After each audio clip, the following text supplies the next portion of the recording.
intervention va s'apaisantir sur un sujet. Je ne sais pas si vous avez eu déjà à voir ce sujet sur les réseaux sociaux.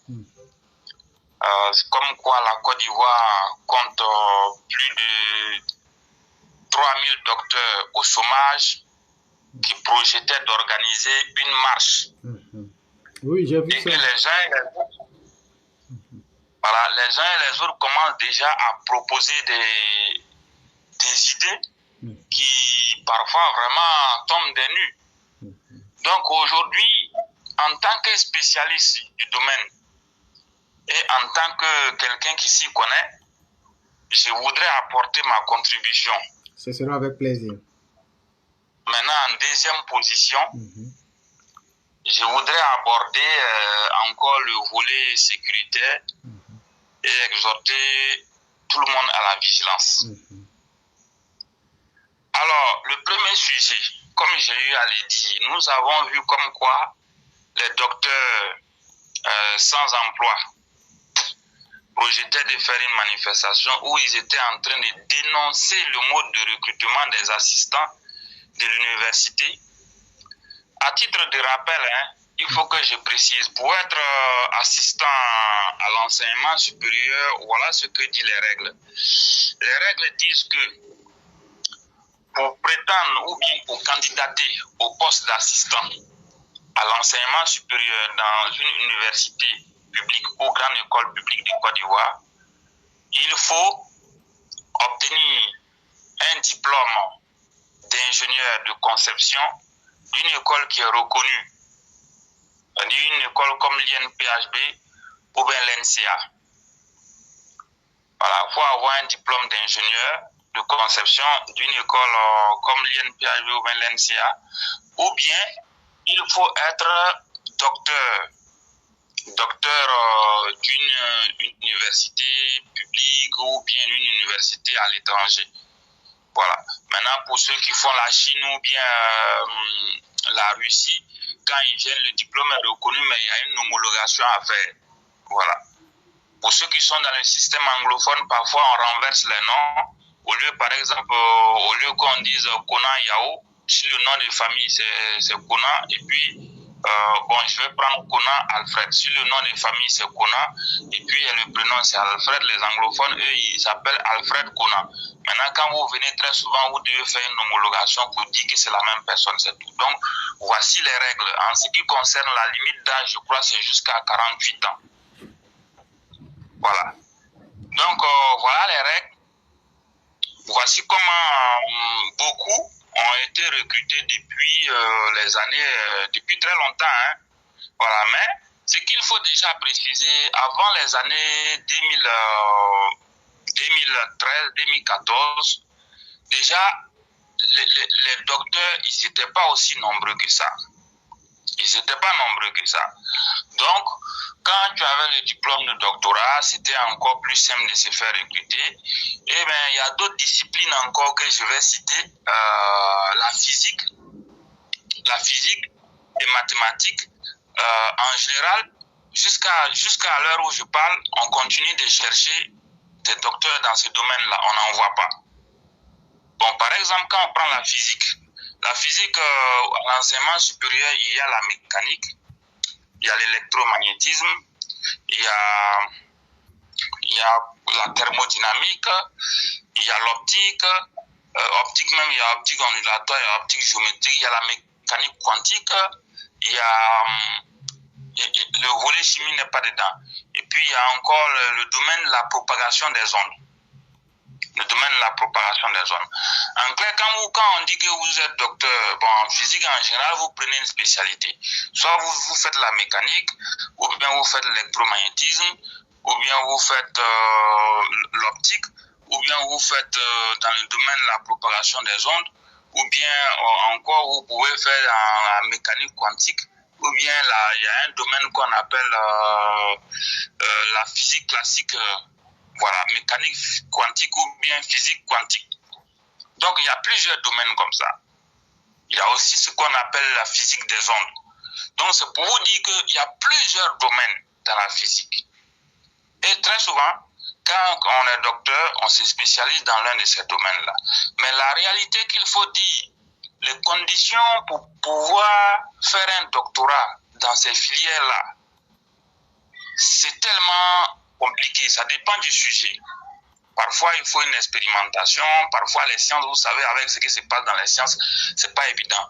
Donc, vous pouvez voir qu'il y a beaucoup qui, parfois, s'inscrivent et après, il y a des difficultés, on ne peut pas soutenir. Ou alors, même les candidats, on ne les voit pas.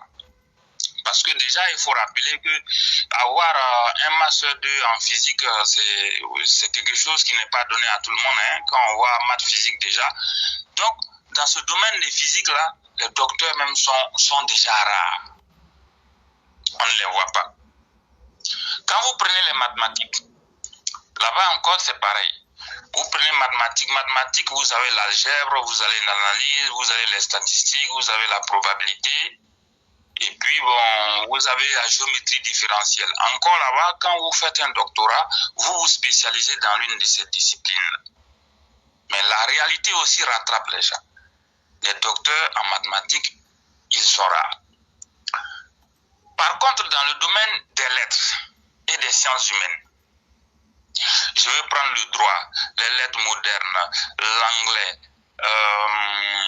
histoire, géographie, criminologie, ou encore d'autres disciplines connexes que vous connaissez. Là-bas, c'est pas aussi compliqué comme ça d'avoir le doctorat comparativement aux sciences. Donc là-bas, vous allez vous rendre compte qu'il y a un plus grand nombre de personnes qui ont pu avoir la maîtrise, le master 2, et ils ont postulé pour le DA, ainsi de suite, ils ont continué, ils ont soutenu. Donc, vous allez vous rendre compte que dans le domaine des lettres, histoire géo, lettres modernes, anglais, philosophie, droit, là-bas, il y a plein qui ont soutenu et qui ont le doctorat sous la main. Ils ont le doctorat sous la main. Malheureusement, éclaireur, vous le savez comme moi, dans nos universités, les places sont au compte-gouttes. Effectivement. Il y a combien d'universités, éclaireur? On peut le compter sur le bout du doigt. Il y a Cocody, il y a Nangui à Brogua, il y a Boaké, il y a Korogo, il y a San Pedro qui vient d'ouvrir. Abobo Adjamé. Il y a Man. Mais croyez-moi, de plus en plus, la tendance, vous savez, c'est laquelle? La tendance, c'est que maintenant, sous le règne du docteur Alassane Ouattara, les universités se créent avec plus de profils des disciplines scientifiques et surtout des disciplines d'ingénierie. C'est-à-dire que quand vous prenez l'université de Man, vous prenez l'université de San Pedro, le docteur Alassane Ouattara, il a compris, il s'est rendu compte que si on veut vraiment avancer dans ce pays, fabriquer, arriver à construire ce pays, il faut mettre un accent sur la science. Donc ces deux nouvelles universités dont je vous parle, éclaireur, sont plus à vocation scientifique. À 65%, 70% à l'université de Man et San Pedro, ce sont des filières scientifiques et industrielles qui sont là-bas. Donc vous voyez, ça veut dire que ça limite les marges de manœuvre de recrutement de ceux déjà qui sont dans les domaines des sciences humaines et des lettres. Donc du coup, la réalité maintenant, il n'y a plus de place en tant que tel, puisqu'à Cocody là-bas, c'est un championnat pour se faire recruter à Cocody, éclaireur, je vous dis, il faut se réveiller matin bonheur. Effectivement, ce que les docteurs ont dit en se plaignant, c'est vrai. Si vous n'êtes pas parrainé par le doyen 2, là vous mentez, hein? Vous allez postuler 1000 fois, vous allez échouer 1000 fois. C'est bien malheureux, c'est bien triste. Donc, les marges de manœuvre même sont limitées. Vous voyez, à cela, il faut ajouter les matières, les domaines scientifiques où encore les gens arrivent à former des docteurs plus facilement. C'est le domaine de la chimie, et puis de la médecine, et puis on va dire des sciences, sciences naturelles, c'est-à-dire ceux qui font la biologie. Biologie par exemple. sciences naturelles, les sciences de la vie et de la terre, ceux qui font la chimie et aussi les sciences de santé, c'est eux là-bas aussi, les gens arrivent beaucoup plus à former les docteurs. Donc vous allez vous rendre compte que là où on arrive plus à former des docteurs, il n'y a pas de place à pourvoir.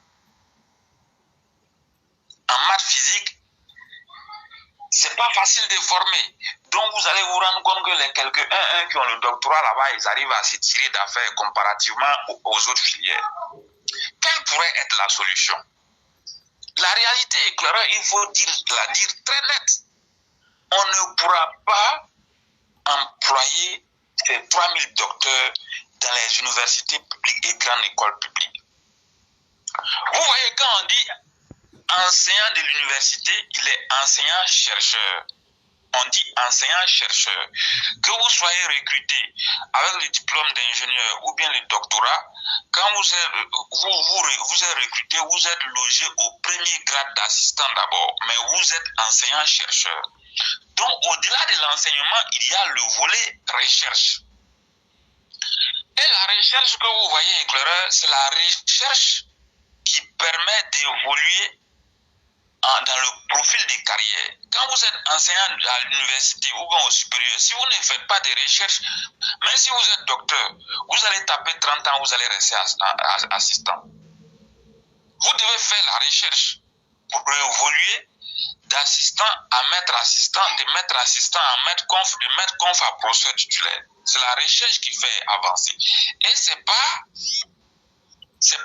comme on appelle l'enseignement qui fait avancer. Donc vous voyez, en fait, je suis en train d'expliquer cet aspect pour montrer aux uns et aux autres combien de fois la recherche est très importante. La recherche là, c'est très, la recherche est très importante. Maintenant, en tant que telle, la recherche même, c'est quoi? La recherche, c'est quoi? Il faut définir ce que c'est que la recherche. La recherche, c'est un ensemble d'actions entreprises par quelqu'un en vue de produire quelque chose ou bien de développer des connaissances. Donc, je me résume. La recherche, c'est un ensemble d'actions entreprises par quelqu'un en vue de produire un résultat. Ça peut être un produit, ça peut être un service, ou bien de développer des connaissances. Et vous voyez, comme moi je suis scientifique, je vais aborder beaucoup plus sur le volet scientifique, mais je n'oublie pas ceux qui sont dans la littérature et les sciences humaines. Tous les pays développés que vous voyez éclaireurs, les États-Unis, le Japon, la Chine, l'Allemagne, la France, le Royaume-Uni, le Canada, la Russie, la Corée du Sud, l'Inde. Si vous remarquez bien, je viens de citer les pays les plus puissants du monde. Ces pays-là, pour se développer, pour créer des emplois, pour harmoniser leur vie, ils ont mis un accent sur ce qu'on appelle la recherche dans tous les domaines et secteurs d'activité. Est-ce que vous voyez? Et encore, c'est la recherche qui a permis aujourd'hui de construire les industries, les usines, les unités de production que vous voyez un peu partout dans le monde. C'est pour cela que chez nous, la plupart du temps, quand on parle de recherche, on parle de laboratoire de recherche. Quand vous arrivez aux États-Unis, en Chine, au Japon, en Allemagne, en France, en Angleterre, en Russie, au Canada, les grandes entreprises investissent dans la recherche et ont leur centre de recherche dans les grandes écoles ou bien les universités qui sont reconnues. Ou bien même quand ils n'ont pas les centres de recherche dans ces écoles, ils ont les centres de recherche qui sont quelque part, détachés quelque part, mais ils travaillent avec le monde des docteurs et des ingénieurs. Le monde des docteurs, des ingénieurs. C'est ceux-là qui sont recrutés pour la recherche. Donc, la dernière fois, si vous vous souvenez, j'ai mis un accent sur les industries et le développement technologique. Je ne l'ai pas fait par hasard.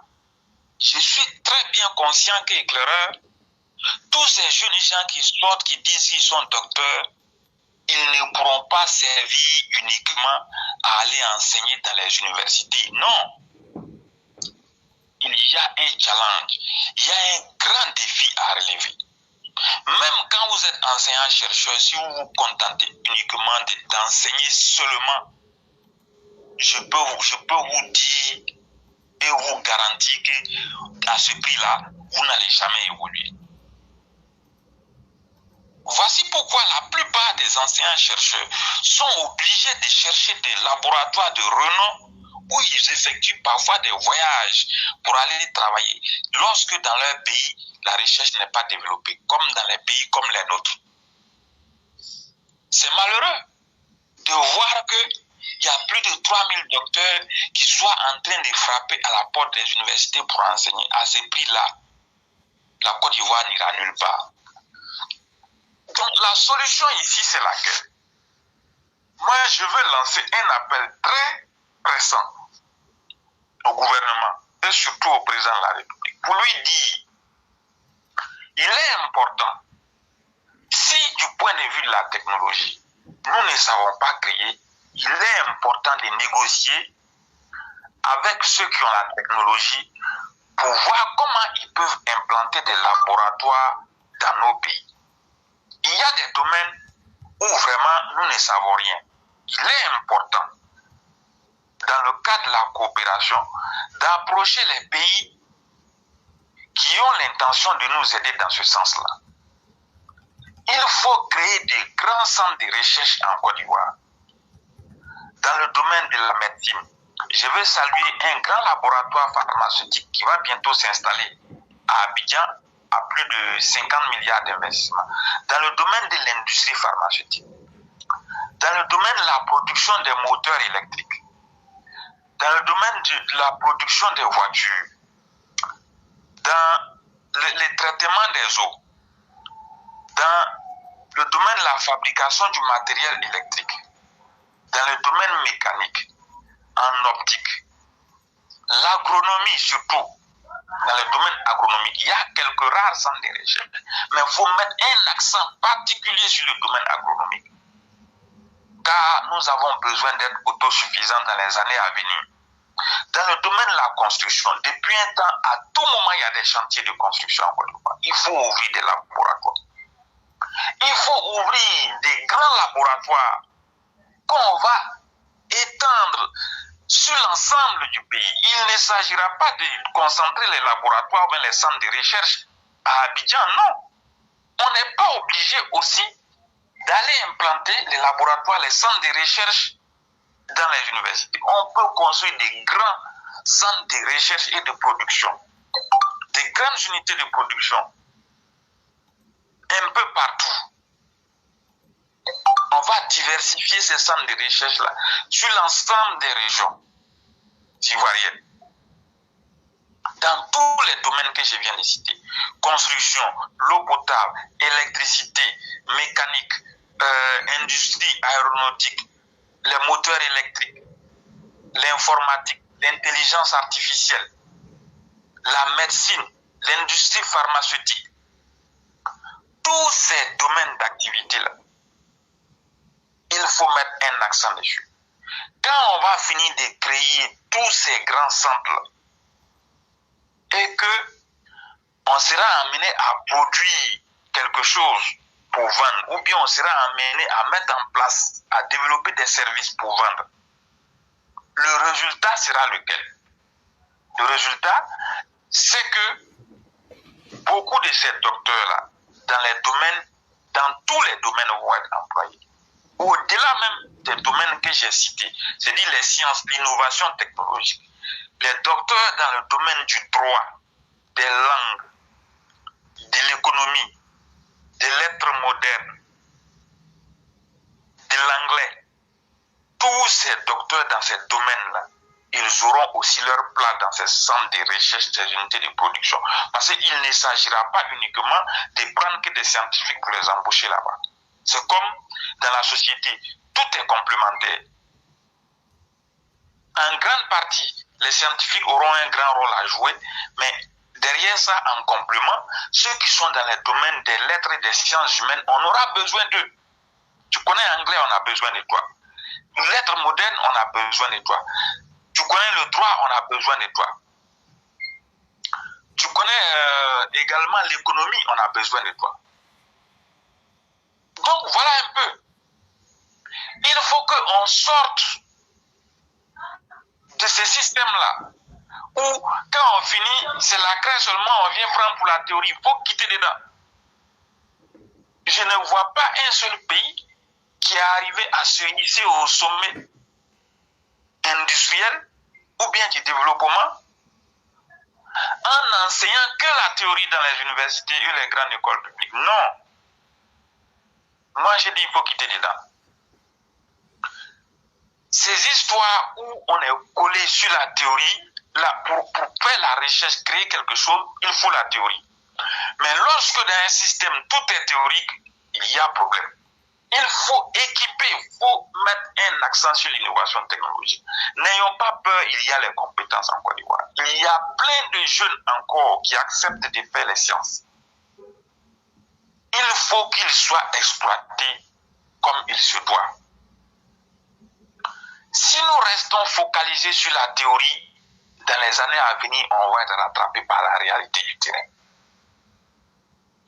Tous ces pays que vous voyez, c'est comme ça, ils se sont développés.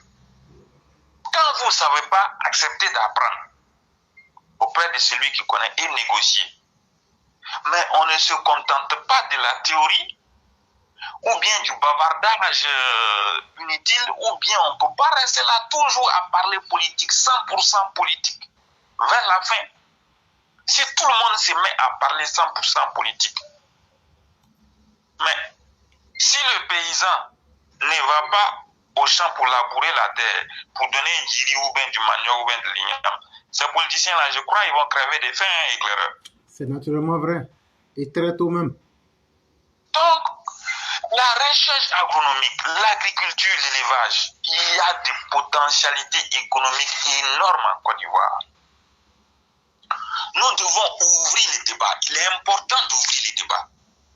Il faut ouvrir sérieusement ce débat-là pour créer les unités de production, les centres de recherche, les industries, pour employer les ingénieurs, les docteurs. Tout le monde aura sa place. 3000 docteurs, les gens pensent que c'est beaucoup, mais je veux vous dire que c'est très petit.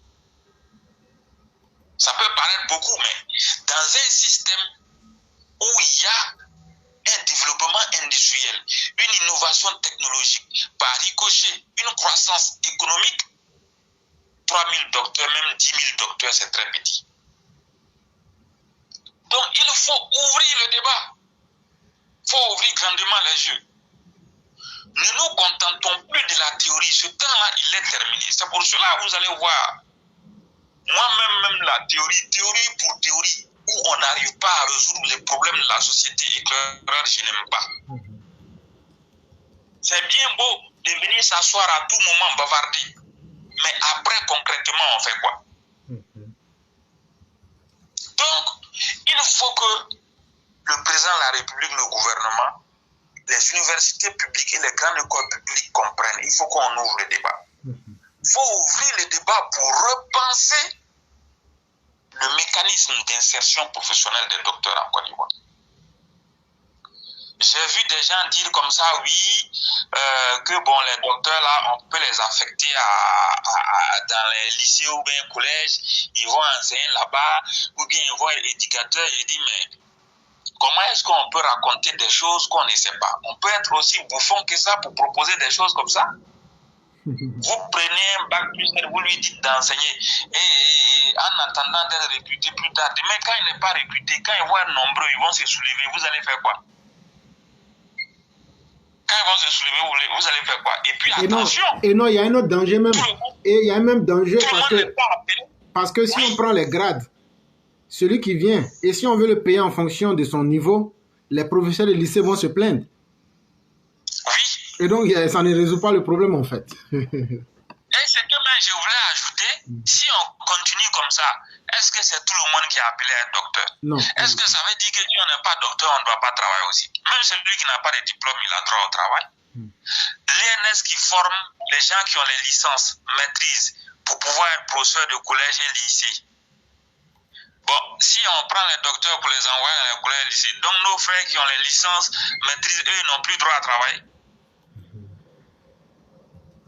Ils ont aussi droit à travailler. Donc, c'est pas là la solution. C'est une piste même à écarter.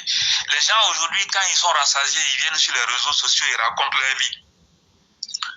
Il faut repenser le mécanisme à travers les unités de production, les centres de recherche, l'innovation technologique. Et dès lors qu'on va créer les centres de recherche comme ça, développer la technologie, tout le monde aura sa place. Même vous allez voir que dans une unité de production de moteurs électriques, on pourra employer quelqu'un qui a un doctorat en droit, en économie, en lettres modernes ou bien en anglais. Vous voyez? Donc, voilà ma contribution. Si les gens m'écoutent, voilà ce que je voudrais proposer.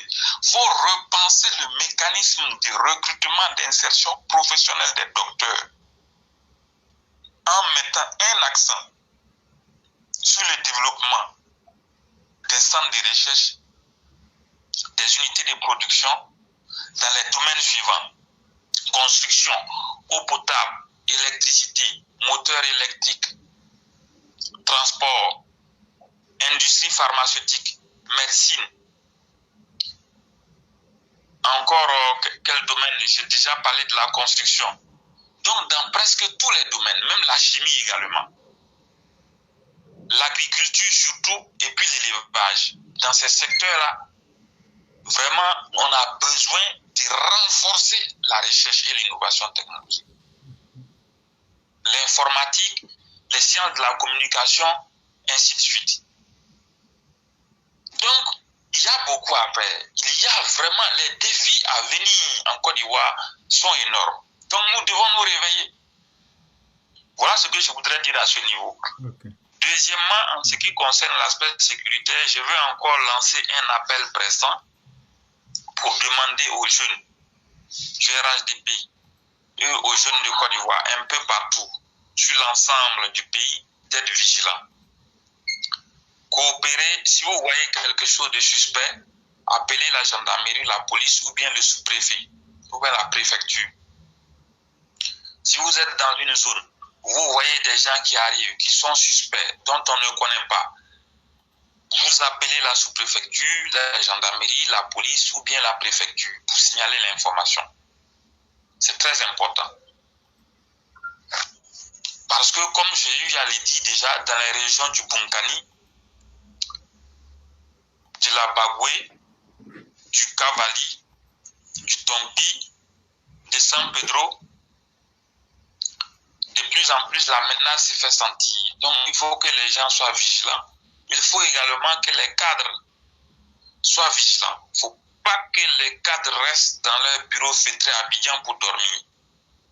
La politique, c'est le terrain. La politique, c'est le terrain. Il faut occuper le terrain au quotidien pour vivre les réalités des populations, pour pouvoir les aider. Donc voilà ce que je voudrais dire à ce niveau. Si vous avez quelque chose à ajouter, je vous écoute. Effectivement, dans un premier temps, je souhaitais vous dire d'abord merci pour surtout l'analyse que vous avez eue sur les docteurs et les futurs doctorants. Et oui, c'est sur ça aussi que je vais axer fondamentalement ma réflexion, pour dire aussi que, en plus de tout ce que vous avez dit, qui est déjà très bien dit, que je partage largement, J'aimerais aussi dire même que même les docteurs même qui sont sur le terrain actuellement, combien de fois font-ils des productions, des publications, je voulais dire. Et même quand ils en font, quelle est la qualité comparée à d'autres zones. Et donc, c'est tout ça qui aussi influence la qualité même de l'enseignement qui est au pays. Et donc, il faut rouvrir le débat et affronter la réalité en prenant le taureau par les cornes.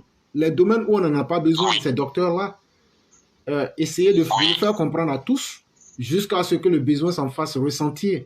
Parce qu'il ne sert à rien de faire des formés qui vont devenir encore des potentiels chômeurs ou bien des potentiels sources de troubles pour la nation. C'est vraiment très important. Et donc, c'est en cela même que réside même l'importance même, je vais dire, du ministère et de toutes les structures même de formation. Il faudrait que dans chaque UFR, les gens puissent repenser, c'est très important. Et donc, à cet effet, il y a Malcolm Rabi qui disait ouvrir également une ou des universités libres de technologie, en appui à ce que tu disais, puisque c'est ce qui est important, où les doués qui n'ont pas fait des études assez longues ou pas puissent exprimer leur talent. C'est vraiment important. Et il y a Maurice Kanaté qui disait que ces enseignants théoriciens qui ont mis la Côte d'Ivoire dans les troubles que nous connaissons. Parce que vous savez, le mal même, les gens finissent, mais tout est théorique. Et Souniata, je peux vous le dire, quand tu prends un doctorant ou bien un docteur africain et que tu l'amènes dans des pays comme les États-Unis, tu le mets en face, finalement, lui-même, il a honte de lui-même et il a honte de sa formation.